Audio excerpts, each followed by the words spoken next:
Bonjour à tous et bienvenue à vous dans ce tout premier épisode de ma nouvelle série, Professeur GTA. Dans cette série, je répondrai à des questions toutes connes en rapport avec GTA et en même temps, je pourrai vous apprendre des trucs. Aujourd'hui, nous allons nous intéresser au nombre d'argent total qu'il faut posséder pour pouvoir tout s'acheter sur GTA. Et on se posera quelques autres petites questions en rapport avec ce sujet. Cramponnez-vous bien, on commence tout de suite, intro.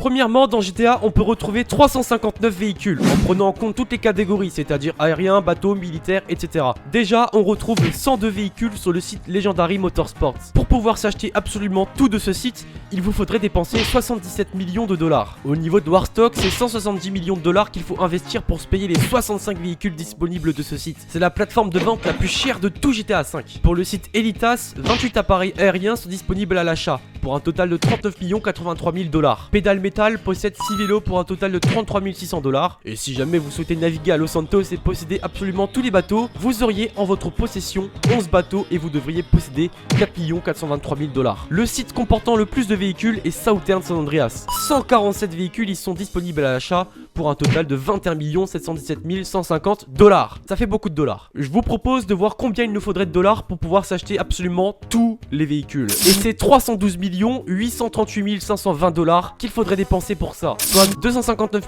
300 380 euros, ce qui est, je trouve, quand même assez beaucoup. On va maintenant s'intéresser à l'immobilier en prenant en compte les bunkers, un QG, le yacht, etc. Je tiens à dire que je calcule en faisant en sorte que tout l'immobilier soit full custom, c'est-à-dire que je sélectionne les items les plus chers. Déjà, pour pouvoir se payer les 79 propriétés, il faudrait y mettre 18 693 000 dollars. Après, il ne reste plus qu'à rajouter le bunker, etc. Et on arrive à un total de 38 343 000 dollars, ce qui représente 31 783 040 euros. Au niveau des vêtements, je pense que je vais bien me faire chier pour tout calculer. C'est pour ça que là, je vais faire une approximation. Je prends en compte dans les vêtements, les masques, les combinaisons, etc. Déjà, il y a un total d'environ 2000 vêtements. Et on arrive à un total d'environ 5 millions de dollars d'habits, ce qui fait quand même beaucoup. Ça représente 4 143 950 euros. En gros, dans la vie réelle, c'est comme si vous achetiez 4000 sacoches Louis Vuitton. Passons maintenant aux armes. À Ammunition, vous pourrez retrouver 63 armes et vous devriez posséder la misérable somme, car oui, entre nous, c'est très peu par rapport aux autres chiffres de cette vidéo, environ 1 million de dollars. Pour les différents services comme Lester, Merryweather, les Anka, etc.,